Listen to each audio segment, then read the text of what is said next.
Hei! Työkanava Oy luotiin tarjoamaan uudenlaisia työnvälitys- ja henkilöstöratkaisuja. Meidän tärkein tehtävänä on ollut auttaa työmarkkinoilla näkymättömiä eli täsmätyökykyisiä työnhakijoita työllistymään. Suomessa on tällä hetkellä noin 400 000 työikäistä osatyökykyistä, joiden joukossa on monta työhaluista osaajaa, mutta esimerkiksi sairaus, onnettomuudessa invalidisoituminen tai loppuun palaminen estää heitä työllistymästä kokoaikaisesti. Näin ollen vain reippaalla puolella heistä on tällä hetkellä töitä. Ja samaan aikaan eri aloilla kärsitään kroonisesta työvoimapulasta. Työkanava Oy on ollut olemassa ratkaisemassa juuri tätä kohtaantohaastetta. Työkanava on palkannut osatyökykyisiä suoraan työsuhteeseen ja välittänyt sitten heidän osaamista asiakasyrityksillemme.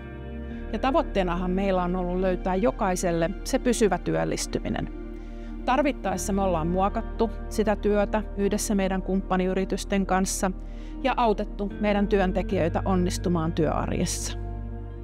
Ja yhdessä me ollaan pystytty muuttamaan totuttuja tapoja ajatella työn toteuttamista. Ja miksi tämä uudisraivaus on edelleen tärkeää? Koska pitkäaikaistyöttömyys lisää riskejä henkilölle itselleen sekä tuo kustannuksia koko yhteiskunnalle. On siis moninkertaisesti edullisempaa työllistää työhaluisia osatyökykyisiä, kun syrjäyttää heidät täysin pois työelämästä. Panostaminen osatyökykyisten työllistymiseen on iso mahdollisuus myös työnantajayrityksille. Se tuo sekä tarpeellista työpanosta, vahvistaa sosiaalista vastuullisuutta että rikastuttaa koko työyhteisöä.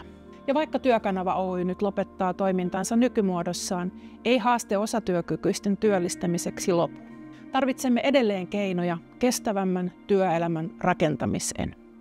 Kiitos siis kaikille asiakasyrityksillemme yhteistyöstä ja lukuisista yhteisistä onnistumisista.